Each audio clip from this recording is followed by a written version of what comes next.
We try, you know.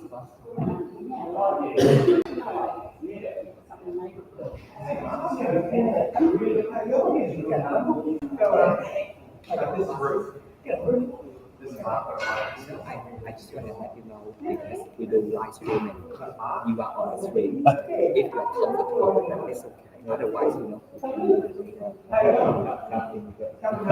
Yes.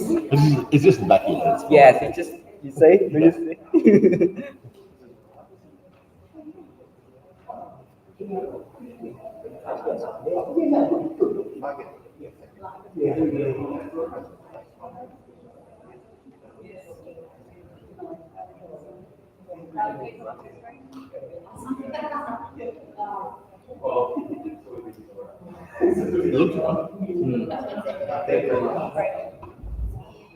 Is it live already? No, it's yeah. It's June. Quite. Yes.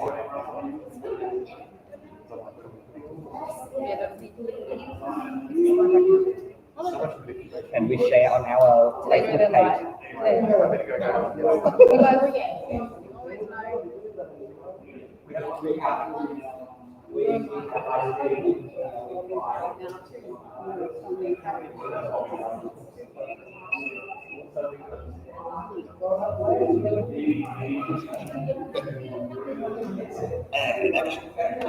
There's only one person. Yeah. the one person watching is me.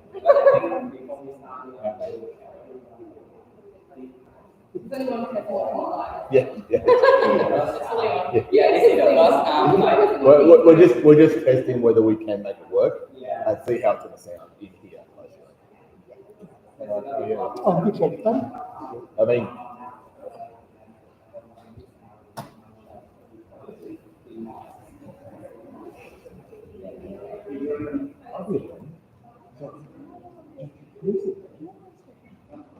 Maybe stop the music, mate.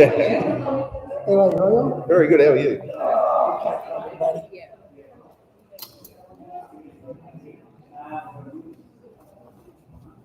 Good idea, Ken.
Thank you so much, guys. Sorry.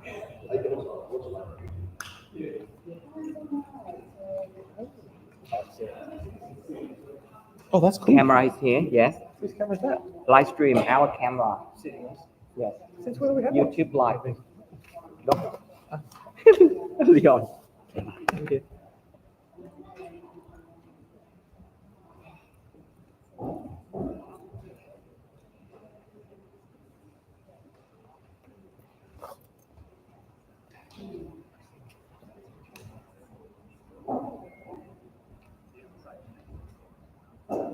We'll just wait a couple more minutes just to give us Australians a chance to come in the audience stuff.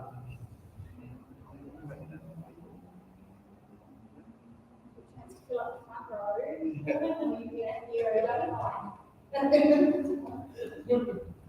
always people like to sit in the back. Yeah. That's it. It's always the last one to fill up.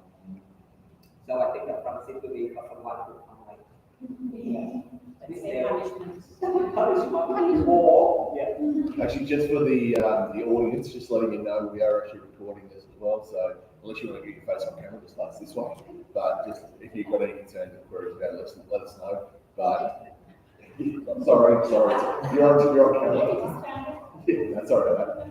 It's something that we're going to bring in, so we actually have a record of this sort of stuff. It's constantly. So if you don't want to sorry, just throw that out there. There's one subscriber for me, so.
Okay, everyone. Thank you for coming along. Maybe in front of setup. All right, yes. Welcome, everyone. The Jobs Hub, this is our first sort of voluntary information session. So this is our first time running one we've tried a new format. So what we're going to start off doing is having a bit of an introduction from everyone here, as well as a presentation from one of Pennsylvania. And then we'll actually go into more panel discussion, where we'll be asking some questions, discussing the background, and just sort of exploring together what it's like, what you can get out of it, but also how to maximize that experience to achieve what we want. Now, we are live recording this, so if anyone doesn't want their face recorded, and we want to take some photos. Does anyone uncomfortable having their photo taken? Yeah, so we'll make sure that your face is not in inside. Yeah, not a problem. We'll do it from the side so to minimize those. If anyone has any questions, there will be a couple of times we'll have a segment if you ask any questions at all. Go from there. My name is Luke. I'm the Senior Job Coach here at the Hub. So afterwards, if you have any questions, everyone here is actually registered with the Hub. Anyone not registered with the Hub? Don't have to do this build. But if you have any questions afterwards, we'll be doing a little meeting break. We're going to talk to all the speakers and we're going to talk to you. Any questions that you have that you don't feel comfortable asking, I'll bring it up then, or flag it down and I'm happy to ask you for it. I always love to ask questions, so I have no problem with that as well. We might get started doing the introduction. Let's go left to right. Yeah. Hello everyone, it's lovely to see you all. We're excited to be here. My name is Keegan and I work for Hobart City Mission, so I work on full volunteers at Hobart City Mission. And we're going to go on to the group's presentation.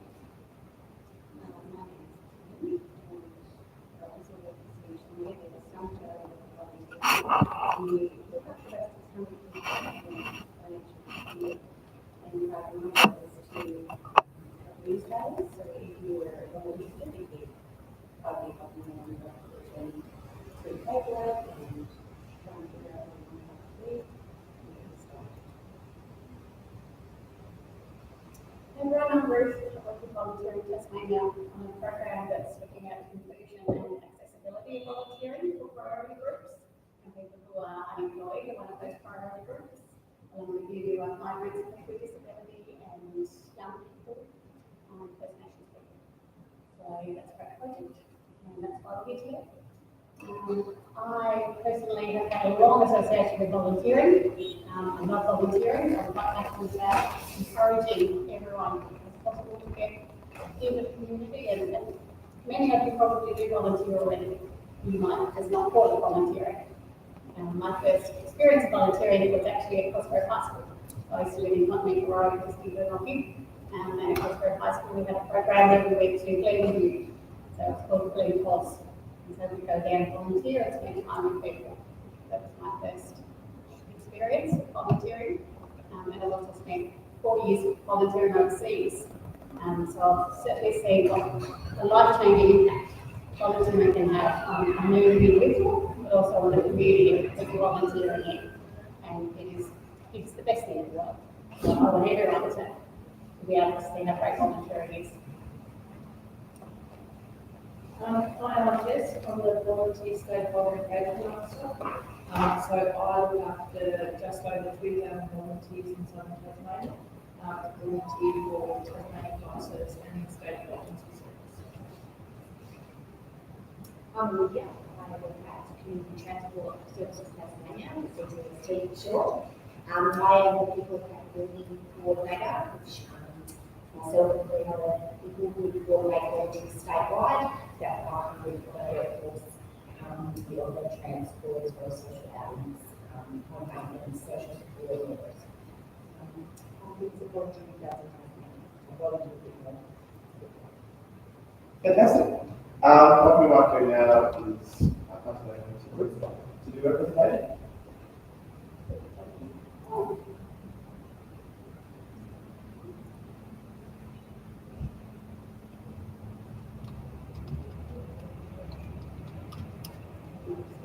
It's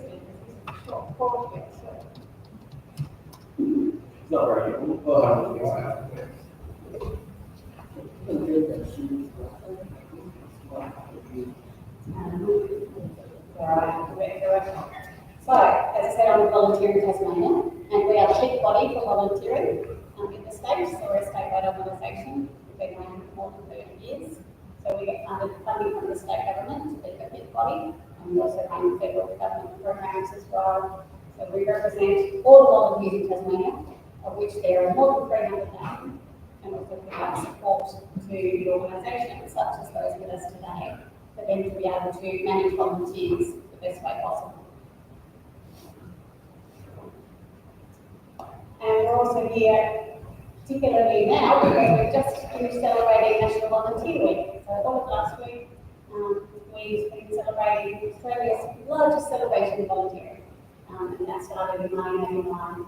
And it's to shine a spotlight and highlight the valuable role that volunteering does play in communities all across Australia. So it's a really great time to be doing this talk, and I thank the Glenorchy Jobs Hub for initiating this conversation that we're having today. Hopefully we can do it again and again. So the theme of the week was connected communities, and that's really what volunteering is all about. And when I say volunteering, what I mean is this officially nationally recognised definition, which is time that is willingly given for the common good and for no financial gain. So does anyone here currently think they do some volunteering? Do you give your time doing something for the greater good and don't get paid for it? People? Might pick up rubbish off the beach. That's volunteering, because you're not getting paid for it and it's something for the greater good. So it's not just volunteering with an organisation, there's lots of different ways you might already be doing it. And that's why volunteering is actually enormous. There's actually more volunteers in Tasmania than there are paid workers, because we are talking about the informal as well as formal volunteers. So it's the largest sector, bigger than the private, bigger than the government sector. About 330,000 Tasmanians, which is nearly 70% of people that are volunteering each year in Tasmania. And this is population aged 15 and over. Right. Well, I'm talking about that another time. Because I'm really curious to talk, this is a priority group that people are unemployed, but what are some of the barriers to volunteering? And essentially, being a barrier, then let me know. But yeah, so the total number of hours contributed by volunteers each year is nearly 90 million. 90 million hours contributed by Tasmanian people to help the Tasmanian community every year, which on average is about 22.5 hours per person per month. It's an enormous number. Does that surprise people, or is everyone like, yeah, I knew there was that many volunteers? We had no idea there was that many people volunteering. Isn't there? You know, the low population of Tasmania, isn't it? Yes, yeah, 70%. It's more people than not volunteer.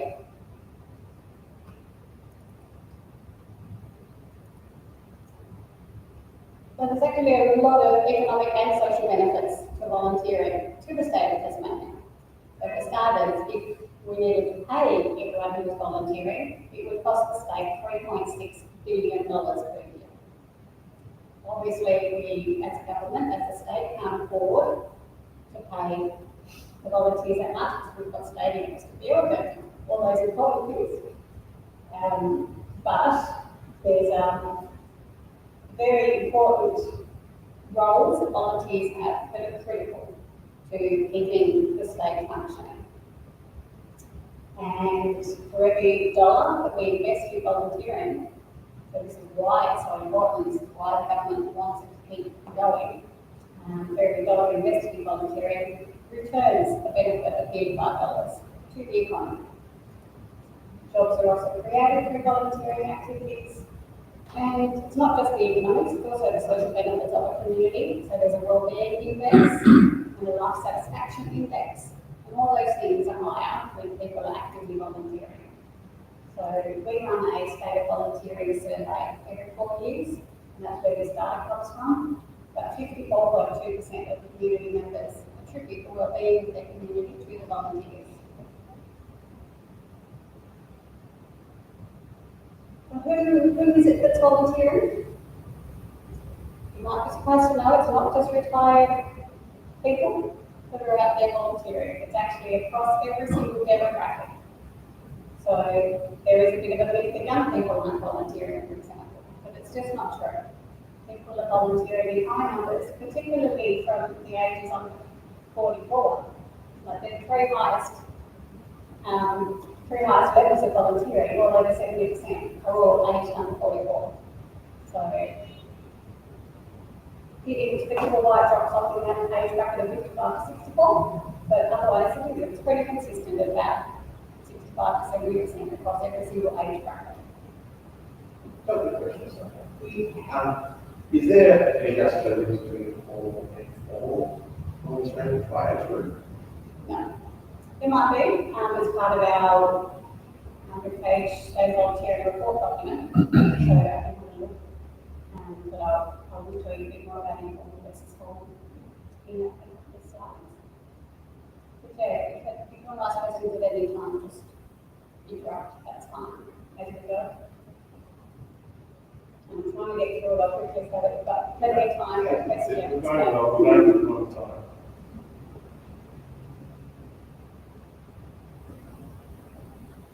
And how do we volunteer? So you might be surprised to know it's not just in person, and it's not just the traditional type of volunteering you might be doing. It's not the only way. There are so many different ways that people can volunteer now, and things have changed. Particularly since COVID has shaken things up and shown us that we can do things differently, we have to do things differently. And if people want to continue engaging with volunteers, they need to be flexible. And they're realising that and they're becoming more flexible. So 26% of all this volunteering is actually done from home or remotely. So that's more than a quarter of volunteering, you don't even do it in person. So it can be done over the phone or over your internet, online. So yeah, remote volunteering is a growing trend. But 56% of the volunteering was done in someone's local community, because that's where you can really see the benefit. And you live in a local community, you want it to be a great place to live. So that is one of the motivations and reasons people volunteer locally. 10% volunteer in the rest of Tasmania, and a small percentage also volunteer throughout Australia or even overseas. So there's lots of different programs and things that you can get involved in that can provide lots of amazing opportunities as well.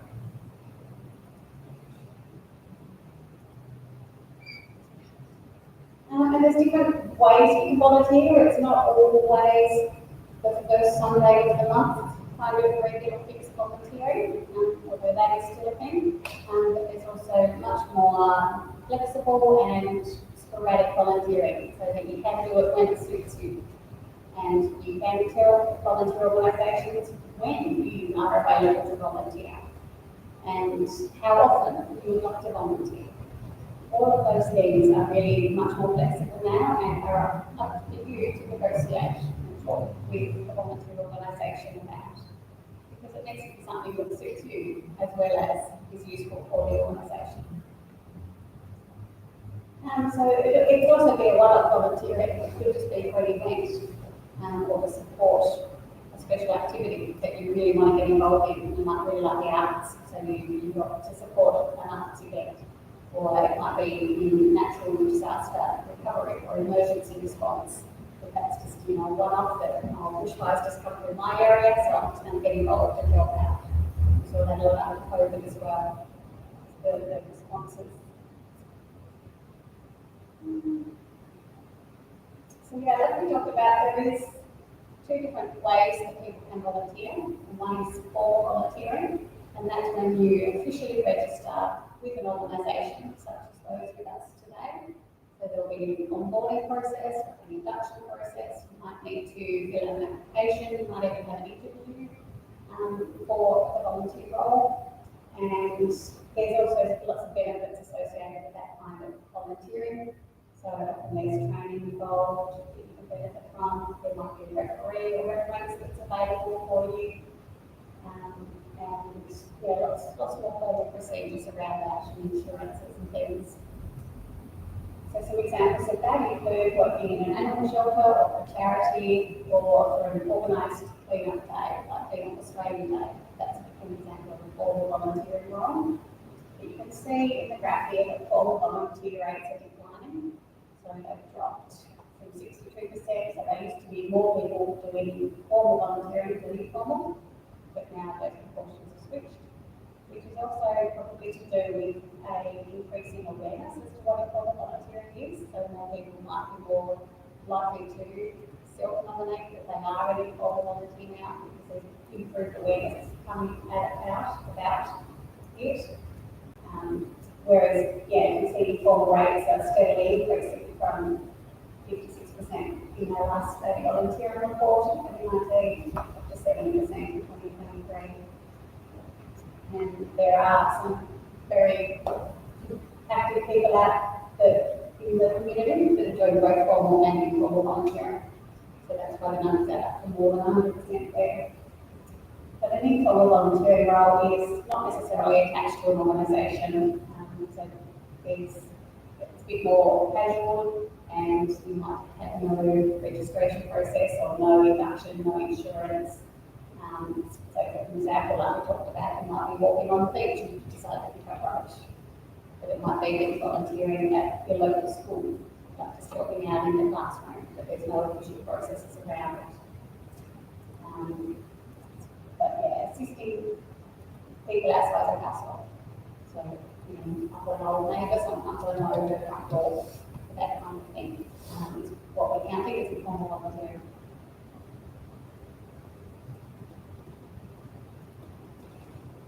So So why would we want to volunteer? Do you think of any reasons? Okay. Yeah, because it needs to be done. Someone's got to do it. So, all guys, Tell us. somebody customer to see. So, customer.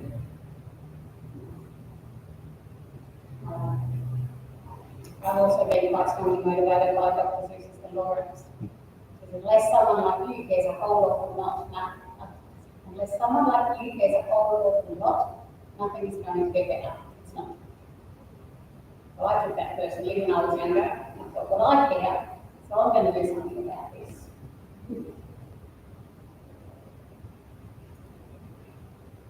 Yes. I'm new to Australia and then I don't have any friends, so I want to have more friends with new people, expand my connection. And you went volunteering? Yes, I to did make when some I friends? started. Yes, like because my background is like community services student. So when I'm studying, I did a lot of volunteer where I connect with different organizations and programs. You're still volunteering with the, Yes. Okay. Mm. Can you talk about that? Huh? Talk about that. Okay, and currently I'm also doing volunteer for Vietnamese Student Association. Yeah, it's really important when you move somewhere new, isn't it? Yes. To make some connections as quickly as you can. Yeah. Otherwise, it can be quite isolating experience. And also, because doing some volunteer, I met people and then they refer me my first job. Yeah. Yeah, great. And I think you find Tasmania, also than any other state, relies heavily on networks. Network, yes. For jobs. Yes.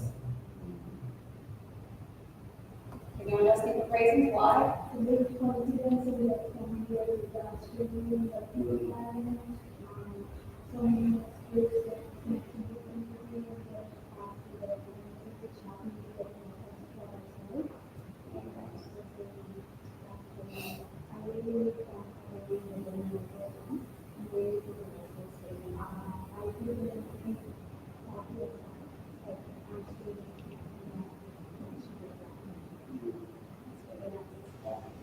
That building confidence is something I hear a lot from, especially young people and people who are unemployed.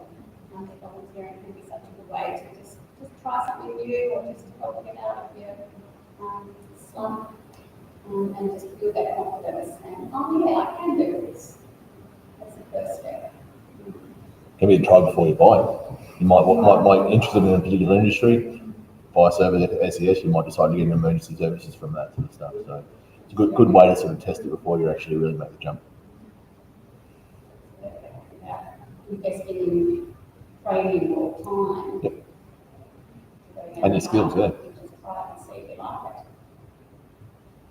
And I spoke to an employer, can't tell their name, but I never see you are looking for people on sicker. So where did you get your staff?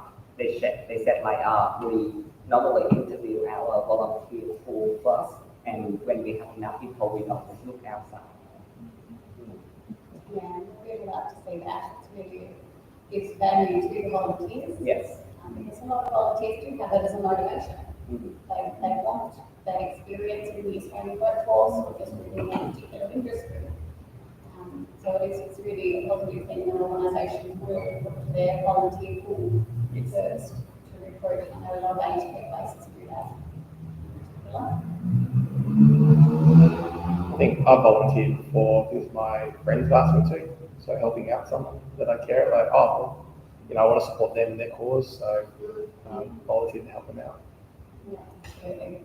A lot more people do it if your friends are doing it or if your family doing it, if someone you know is doing it.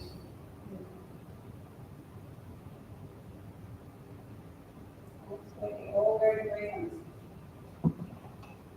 Also, a scientifically proven fact that volunteers sleep better, live longer, and are healthier and happier than people who don't volunteer. So, don't know why everyone isn't volunteering already. There's just so many great reasons to get out there and volunteer. From our state volunteering report, these are the top 3 motivations that were reported, those. Number 1 is to help others. And that's what I commonly hear, you know, why do you volunteer? So I want to help. I just want to be helping the community. I want to be giving back. But number 2 is for enjoyment. And I'm really glad that came through strongly because it should be fun. Volunteering is something that you enjoy doing, you want to do it. It's your time, you're giving it for free. So it's something that you're going to enjoy. And for social and community connections, like I was talking about. But the top 3 barriers to volunteering, often around time, limited time, big commitments, but costs has also come up quite a lot. So the cost of volunteering, and certainly our national standards for best practice volunteering suggest an organisation would reimburse any of your out-of-pocket costs.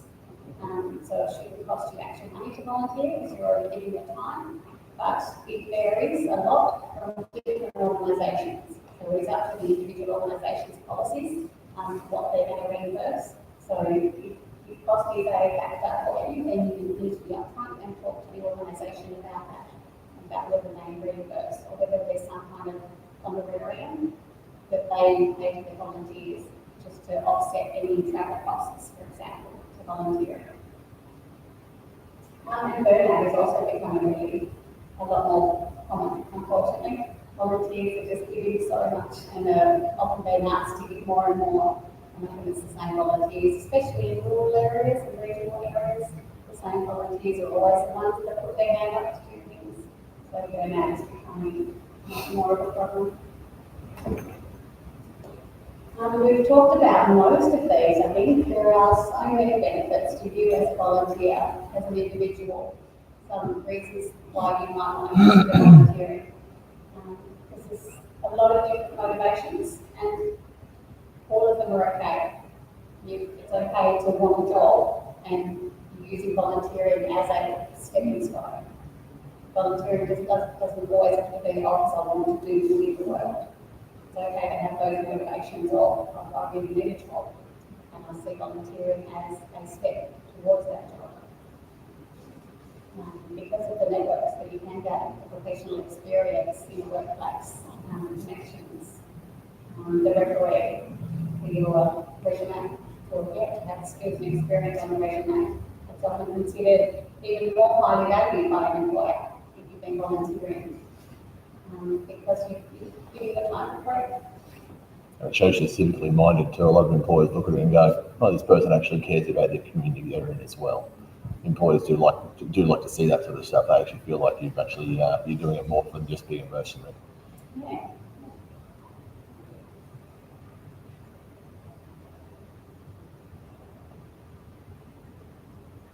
Improve social skills and connection to community and making new friends, or help your mind and body, whether it can be active and just to get you out and not get couch even. But there's also a lot of benefits to the communities because strong communities are well connected, they're more resilient when challenges come along, and volunteering can really help make those communities stronger. And so many of our vital services rely heavily on volunteers. So you might be surprised to know just how many of our emergency services rely on volunteers. Certainly surprised me. I thought there would be more paid people out there doing these critical jobs, but a lot of them are volunteers. And charities and social services that look after the most vulnerable people in society, they're often running on volunteers. And the most important thing is to have fun. Always have fun. This is your life, you only get one of them. So do what you want to do. But hopefully everyone now wants to go out and volunteer and is excited and motivated for it. So the next step is how. How are we going to now volunteer? So there's a few prompts that you might like to consider, such as what kind of volunteering do I want to do? Do I want to work with animals? Do I want to work with old people? Do I want to job with old people? Therefore, I'm going to volunteer as a stepping stone. Do I care about climate change? So I'm going to go and volunteer in that space. So think about what you'd like to do, what you care about, what you enjoy doing. Is there an organisation you've heard about? You really love what they do, and seek them out, seek out any opportunities. You also look at it from a school perspective. It might be a skill that you have that you want to be able to share with other people. Or there might be a particular skill you want to learn that you could potentially find through volunteering. And think about how much time you can commit to it, how frequently you want to do it, you know, have those sort of things in your mind when you do it, so you can make sure you get the right fit. Because if you have a good first experience, you're more likely to continue volunteering. So if you can match the volunteer role as closely as possible to your expectations and your motivations, that's going to be a better outcome for everyone. There's so many different ways you can volunteer. So here's just one brief example, and that's to volunteer in home community care, which is like aged care. I'm giving this a shout out because there are a lot of jobs available in this area. Tasmania is it is the oldest state in Australia, and we're also ageing the fastest. So there are a lot of jobs in this area. There are also a lot of volunteering roles in this area. And as we said, a lot of the employers will appoint people from the volunteer pool into paid employment in aged care. So the volunteering roles are also very varied and can include gardening, or transport, meal delivery, social support, so or assistance with phone banking, life admin. There's lots of different ways you can get involved in aged care as well. And we can have a closer look at this later, but this is our website, volunteeringclass.org.au. It's on the notepads and the pens for all of your seats, so you'll always have our website there with you, so you can check it out at any time. We have this national database called Volunteer Connect, and it's combined also with Seek Volunteer and Go Volunteer, so it feeds information from a few different places. I just took a screenshot this morning, and you can see at the top there's a field, and you can filter and sort a few different things. So I just put Glenorchy in here to bring up all the volunteer roles around Glenorchy, and we've brought up 37 opportunities. So you would then, just like you're looking for a job, you can go through, pick it over, and look at the details, see if it appeals to you, and then you can click apply now, and you can send an expression of interest through this site. Or you can go directly to the Smith family, for example, you could go look at their website, and you can try and contact them directly with a phone call or an email, or they might have an online application form as well from their website. Another thing you could do, see in the centre there at the top, it says good for. So another way you can sort of search and filter this information is something that's good for centering volunteers. So if you do have to filter down some mutual application requirement, you need to have an organisation that is compliant with their processes, and some of them are, some aren't. So this is the way you filter out the ones that would be appropriate for the mutual application if you want to do volunteering for that purpose. And just doing this the ODA, and we've got 36 opportunities there. We can also help through volunteering tasks. So there's a flyer in the door which has Volunteer Connect information. And Volunteer Connect is that database we talked about, but there's also a volunteer that helps us in the office most Thursday mornings, and it's available to support people over the phone or by email or in person in our mobile office most Thursday mornings, but not all, so you need to make an appointment for those.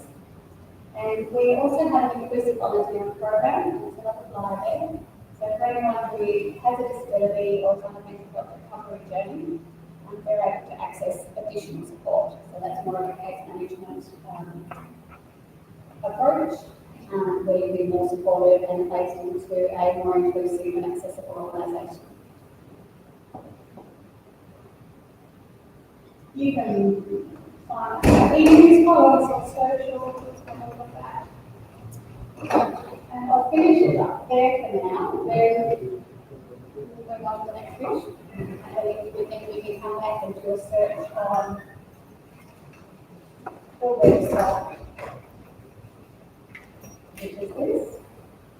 So we'll look at that some more later. See, there's 580 opportunities live currently across Tasmania. category selections.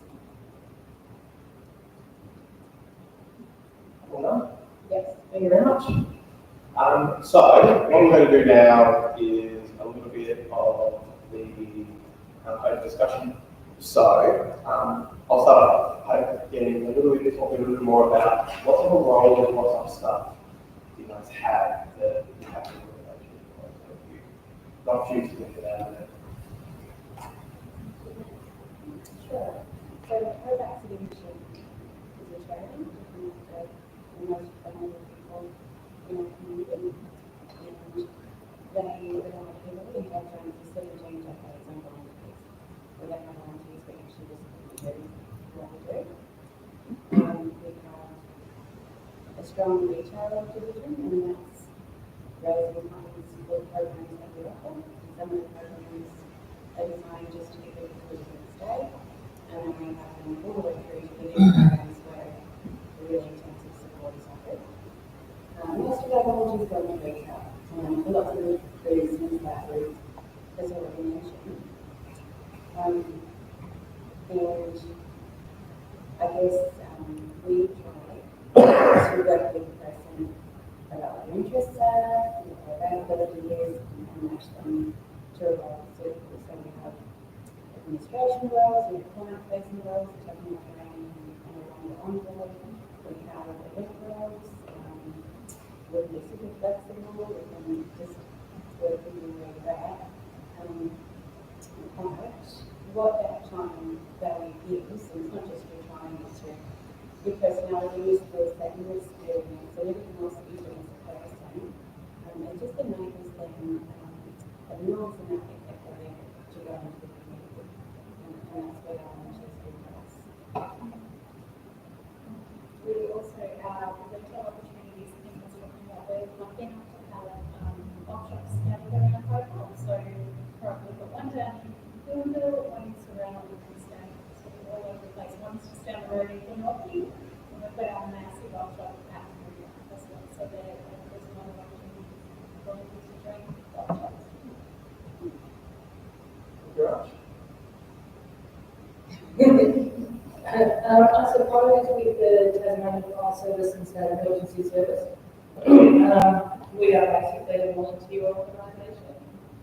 So we only have around 350 what we call career emergency service workers and over 4,000 volunteers.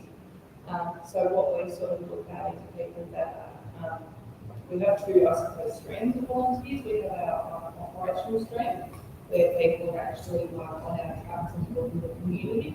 So for those volunteers, we look at people who are mentally and physically fit, who can pass the police check, who are over the age of 18, who can work well around under pressure and stress and fit with the team.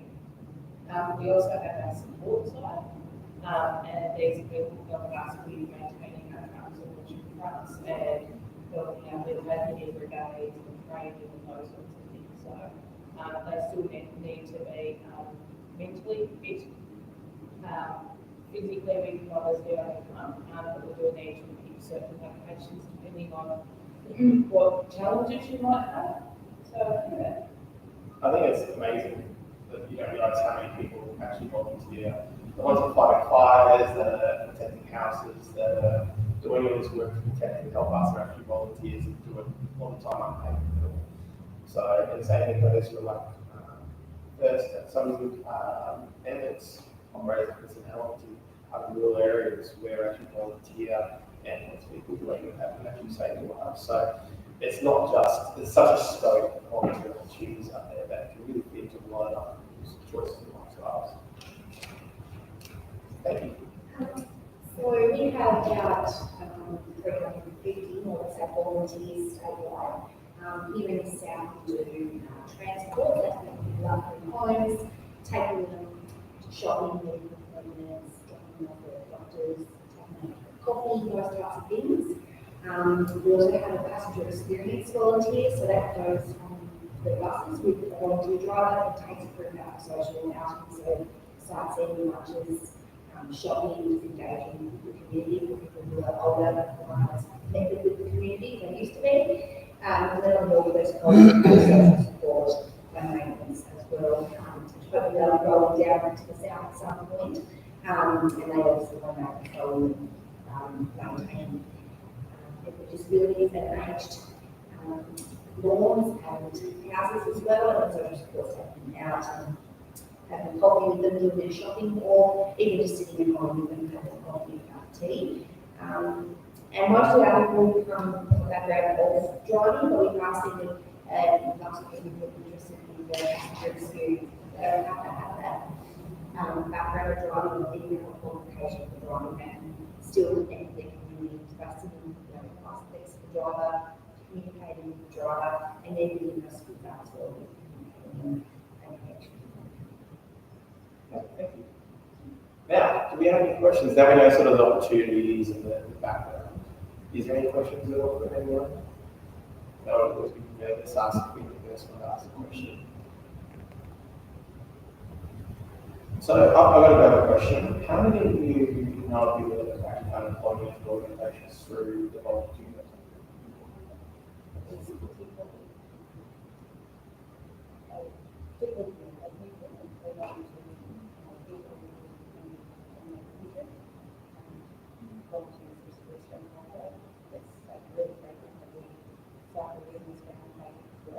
And we think that's really exciting. We love the opportunity. What we asked for the transport side of things, but they have gone on to put in metro or taxis or even just in the community again, just transport side area, just get that confidence back to go and join the workforce, because we do have an onboarding process which does go through police checks and work on people, and there are questions that we need to answer these and that confidence for interview or with their team, colleagues in their team. So it does help on this. And we do have paid drivers as well at CTST through Larry Connect as well as CTST. And a lot of our volunteers do apply for those positions. They receive a first pitch and go on to In fact, one of my participants actually started volunteering with CTST and is now driving in America. Basically almost time worker. So you do get opportunities to come out of it. Unfortunately, it doesn't happen for everyone. So what happens in a situation where someone is struggling to convert their experience into work? What do you advise for them? Might be a little bit tougher question for you. I think that volunteering gives you an opportunity to fill in any skill gaps you might have. So, you are continually back for jobs, trying to work, so the gaps are in your resume, so you look for a volunteering role that will fill those gaps is a suggestion. I mean, similarly, to the other organisations, we have just recently had a few of our volunteers gaining on each other with us. We would love to employ all our volunteers, but we don't have enough positions, so something we do have to assist them to get employment elsewhere. If you are volunteering for an organisation, speak to them about how they can help you. They should have to give you a certificate of volunteering showing the types of jobs you've been doing, or to put their names down for you as a reference when they're working closely with you. So there's a few ways that you want to help. we do statement of duties, so no reference as such, but we do a statement of duties to say, yes, we confirm that all volunteers on A from this day to this day, and then to keep it perform successfully to the work. We also have admin volunteering too, so that we can do the next year's admin opportunities with girls in the work payment, for instance. So yes, we have some of the work we are now, but maybe continue to do in Kingston, but also opportunity around that as well.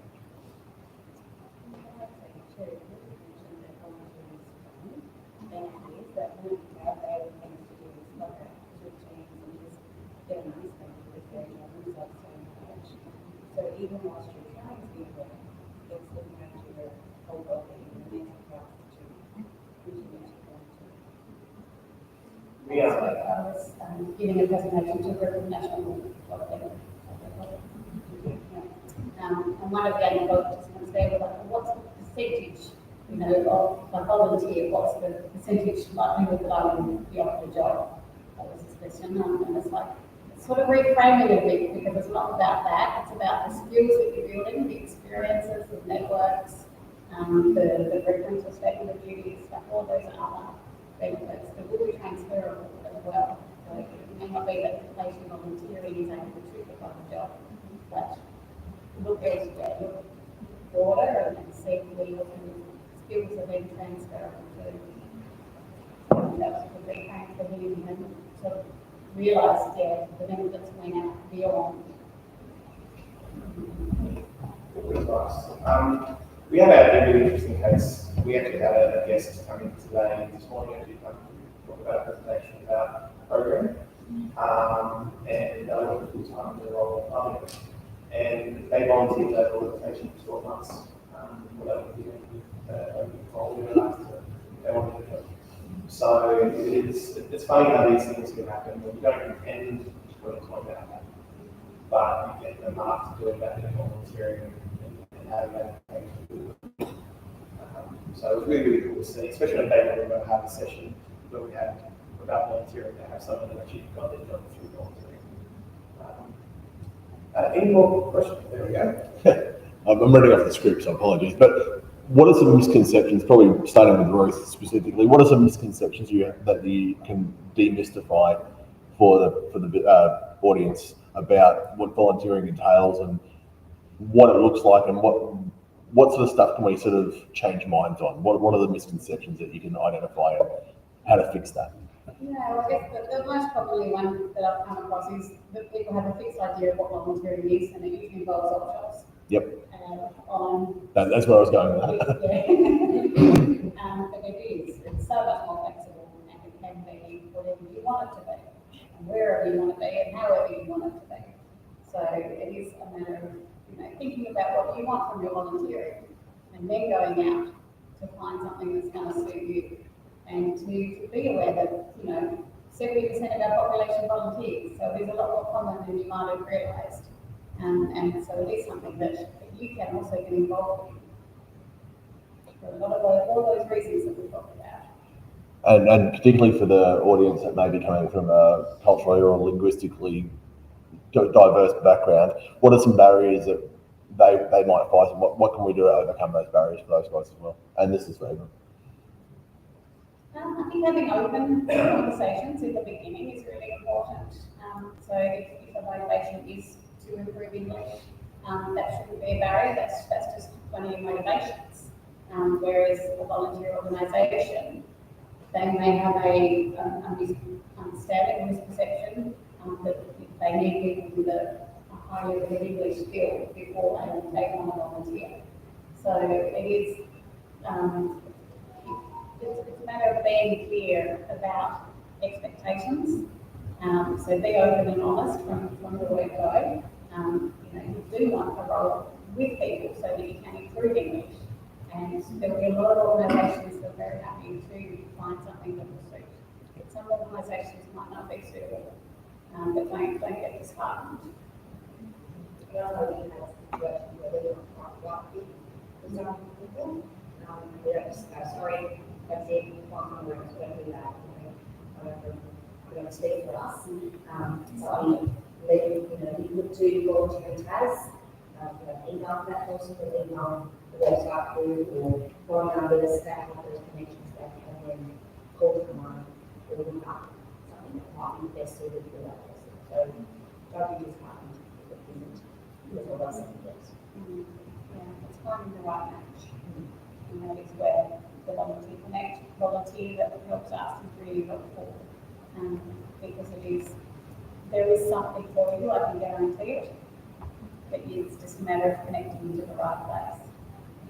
And unfortunately, if you don't get that good first experience, you're less likely to keep trying, and it can be disheartening for sure. You're there trying to give your time for free. And it has surprised a lot of people. I think it would be disheartening to volunteer. And it shouldn't be this hard to volunteer. Sometimes it's just a matter of connecting to the right place. Something we can help with, and having these direct contacts with people that are looking for volunteers now. Well, in that case, across the, sorry, just stepping on the facilitator's toes here. For your organisation, what sort of opportunities are available right now? What is available, and what can these participants do to explore those opportunities?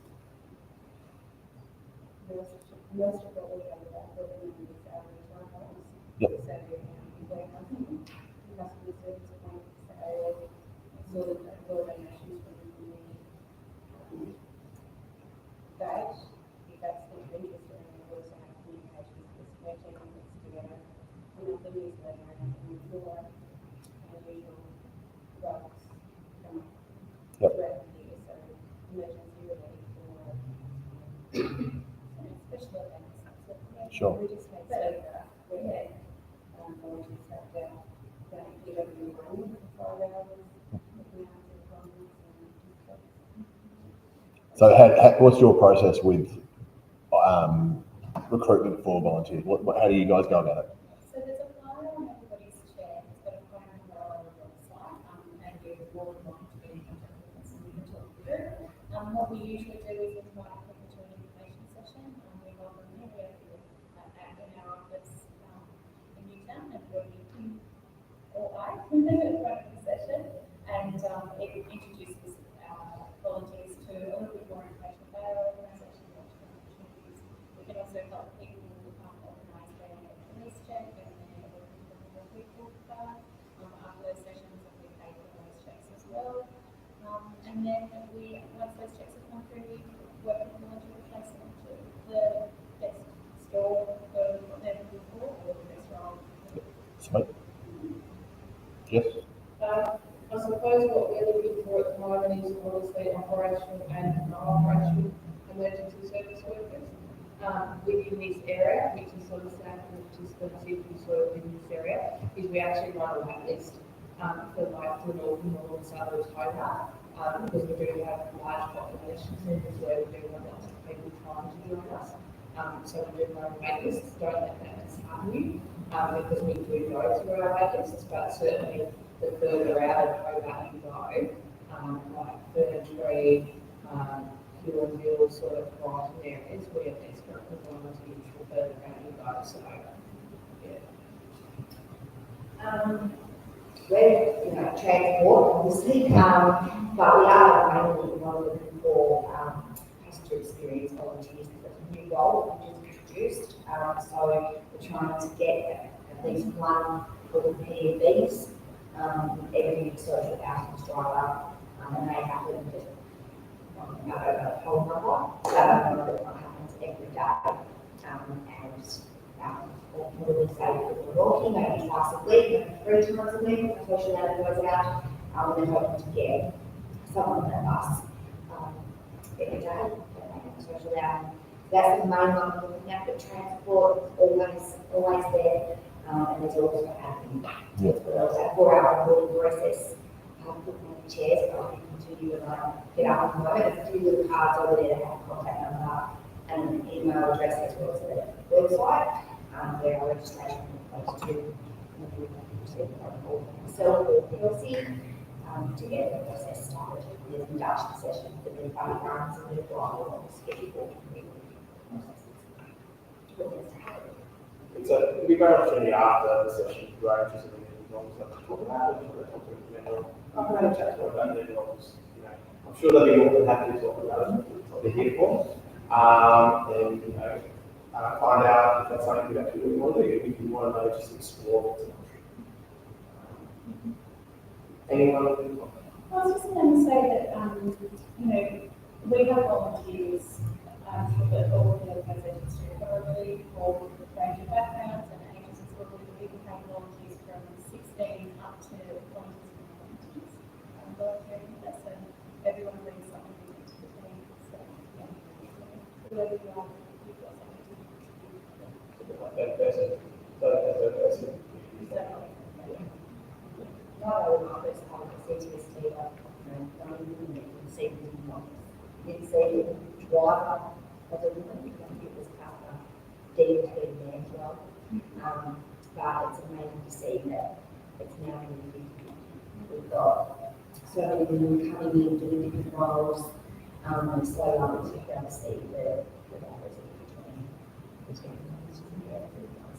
And just trying to emergency services as well as communities if it's more male dominated, but certainly trying to remove that barrier, genders and females as well, so. Any questions about the audience at this stage? Always feel free to think about them and consider between questions. I know you're volunteering all the time. Apologies. I have applied for volunteer to the volunteer Tasmania 3 years back. I was available at that time for 3 weeks, but did not get any response back. I mean, not response back means that they were full at the time. So they gave me time, but my time period for being available was gone. So yeah, for now, I'm again available for next 3 months. Sorry, 3 weeks. Can you anyone offer me a role right from tomorrow? 3 weeks from tomorrow. Yes. Who wants it? 3 weeks from tomorrow? Yeah, I mean, I was working in the farm before, so I want to build up my confidence and like knowledge in the retail sector. Planning to go for a pharmacy role. So before that, I want to be Adam, going to Australian work platform for the retail sector of the inside. So yeah, I just wanted to get confidence on that one. Yeah. I mean, we would potentially place you if you sound wonderful. We'd love to have you. The only slight barrier for us is that we need all our volunteers coming on board to have police check and from the people part. So I don't know if you have either of those things, but my advice to you, if you're looking for those short, quick placements, would be get those two things ready, so that you can, have more and more organisations requiring those now. If you are, As an aside too, vulnerable persons checks as of this week are now for volunteers are free. 1 July. Yeah. Oh, 1 July, is it? Otherwise, Yes, it was announced just when colleagues. We currently cover that for Okay. volunteers who are going to be with us every longer term. Yep. So I think that you'll probably find that organisations, will speak for us, we're a little slow to react, like 3 weeks is a pretty quick turnaround for us. But if you've got those checks, we'll wait for them. If you don't, you can chat to us and we can see. Working for another team of checks are taking almost 3 weeks at the moment to come back. So even if we've got a meeting for you tomorrow, it might not be happening. But we can help you with actually applying for that. We can't pay for it, but the hub can actually assist you with sourcing those checks as well. So if you do want assistance with actually getting your police and your vulnerable person check, talk to your job coach, and we, if you got the money, we can help you get it sorted. So I thought it was first of June, but that was my bad. Yeah, 2 year plan. We do have that working fee on the 17th of June, which is just within your 3 weeks. And that one, because it's an event, you can come along without those checks. So we want to do this 1 day a week with us. That's a really easy walking opportunity for formal volunteering. We'll have those induction processes and requirements, whereas there will be other informal volunteering opportunities available that are offering conservation. So like conservation communities Australia, for example, they will have like event based. We go as a one-off. So where the requirements are slightly different. So I can have a think about it. There's some ideas.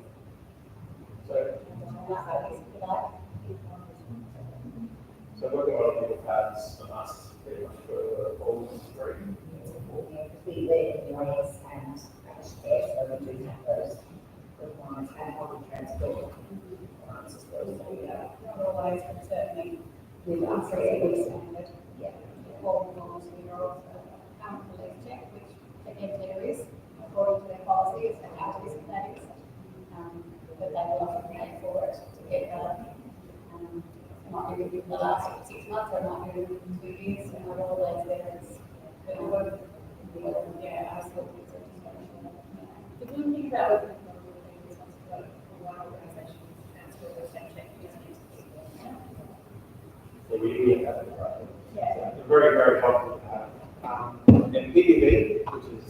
passenger vehicle. One big restriction was that you have to have a Australian license for 12 months. Yeah, but it is a provision that that in this forum because it's not relevant to volunteers. It's only for our connect paid drivers that in fact they actually drive public transport. CTST itself, they're not public community transport, not public, so a little bit different. So scrap what I just said about the PPP for volunteers was not relevant. But if you wanted to get a job, But if you want to get a job there, you can enter the next jobs. anything else?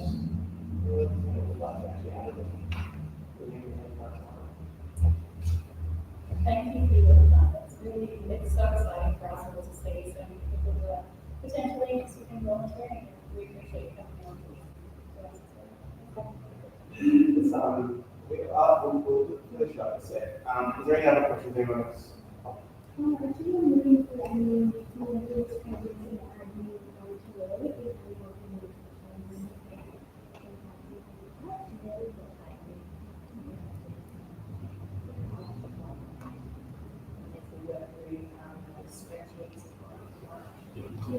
Probably volunteers,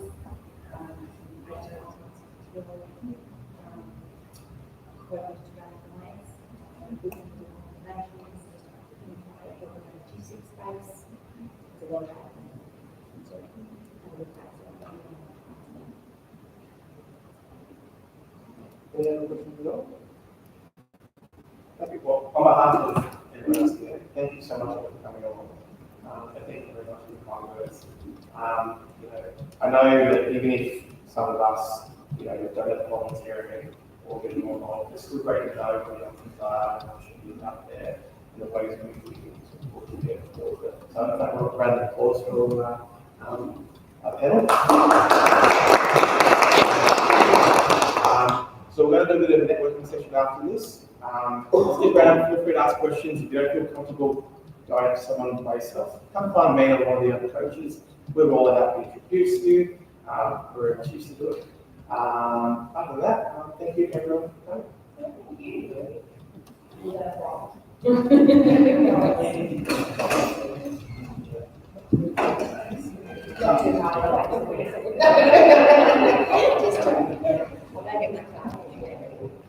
Oh.